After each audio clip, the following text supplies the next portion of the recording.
Un vin, c'est quelque chose qui doit vous toucher au plexus, pas dans les neurones. El Fresalé, c'est le cépage endémique de notre appellation. Les gens font du vin pour gagner des ronds, moi je fais du vin parce que ça me plaît, parce que j'ai envie de faire du bon vin.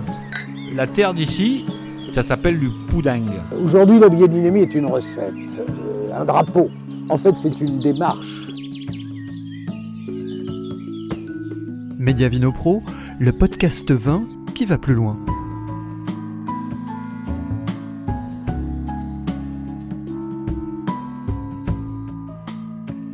C'est en 2010 que l'histoire du domaine Zuria a débuté.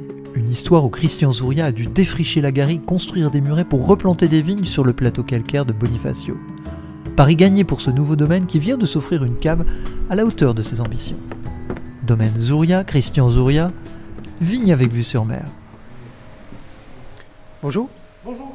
Je suis Fabrice, Média Vino. On a rendez-vous pour un Enchanté. reportage. Bienvenue. Je suis un peu en retard, désolé. Aucun souci. On a rendez-vous alors avec Vincent, avec... Avec Monsieur Zuria, Christian. D'accord, il est dans les parages. Oui, je vais vous le chercher. Ça marche.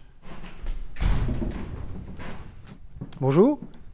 Enchanté. Vous êtes le boss? Vous êtes le patron? Ouais, le chef des lieux, le boss. Donc on arrive là dans un endroit assez impressionnant. C'est un bel endroit, une belle cave. Là. C'est un nouveau bâtiment que vous avez? C'est un bâtiment, on a pris lieu ici en 2000, l'année du Covid, 2021. Voilà, on était avant sur une cave qui était du côté de Saint-Amand, ça. Et on a déménagé ici, ça va faire nos 4e vendanges. Donc un bâtiment tout neuf, un bâtiment qui a l'air très fonctionnel.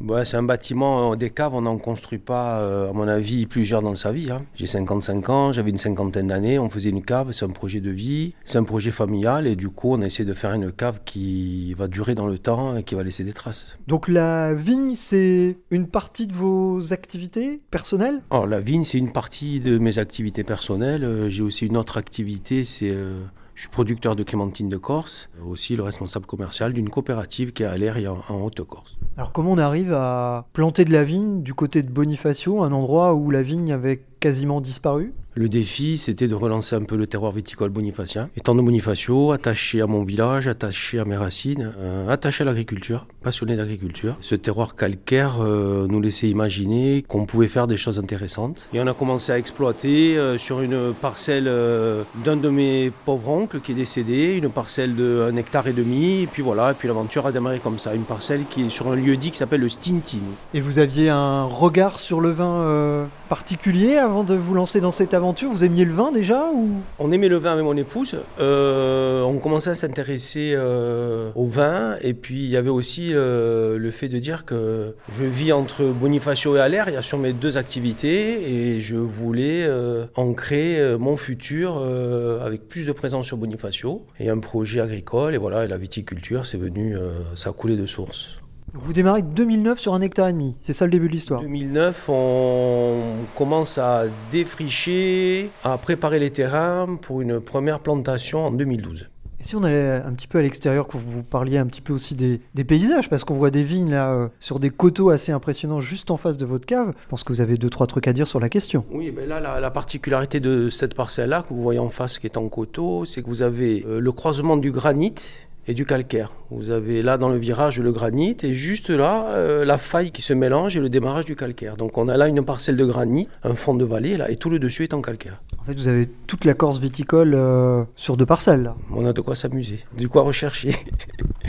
Donc vous commencez sur 1,5 hectare.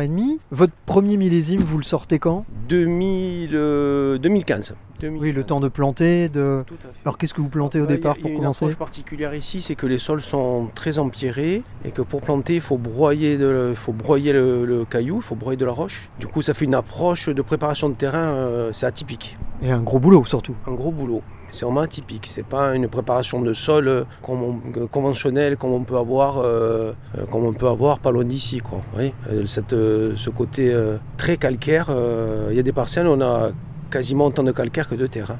Qu'est-ce que vous avez planté pour commencer votre aventure viticole il y a bientôt 20 ans finalement? L'axe, il a été majeur dès le départ sur un cépage qui s'appelle le Chacarello. Avec mon épouse, nous aimions déjà les vins qui étaient faits sur la Corse en Chacarello. C'est un cépage qui nous parlait, de par sa rondeur, de par son teint allégé, de par son côté soyeux. Et on a démarré l'aventure qu'avec le Chacarello, un vieux cépage qui s'appelait le Morescone, où on en avait mis quelques rangées de Morescone, voilà. Mais sinon, une grosse proportion de Chacarello. C'est bien joli de vouloir replanter de la vigne, mais on s'improvise pas vigneron. Vous êtes fait accompagner, aider par d'autres vignerons du coin. Comment ça s'est passé ? Donc on a été accompagné par quelques vignerons du coin. Mais après, je dirais que la passion, l'envie, la volonté, ça fait le reste. Et après, oui, on s'est fait appuyer sur les conseils en cave, je dirais, par exemple, d'une dame qui s'appelle Aurélie Patachini, et qui était notre œnologue conseil et qui nous a suivis, accompagnés, bordés sur toutes les premières années de vinification. C'était nécessaire. Quand vous vous installez, quand vous plantez vos premiers cèpes, vous aviez un dessin, une projection sur le domaine que vous vouliez avoir à terme, ou vous êtes dit on tente, on va voir ce que ça donne. Vous êtes entrepreneur, donc vous deviez avoir une vision quand même, j'imagine, déjà de ce que vous vouliez faire à terme. Une vision, oui. Mais Pour accéder à l'intégralité de ce podcast, abonnez-vous à mediavino.info. Vous recevrez chaque lundi à midi un nouveau podcast ainsi qu'une vidéo, une interview et un édito. Mediavino, voyage au cœur des vignobles pépites.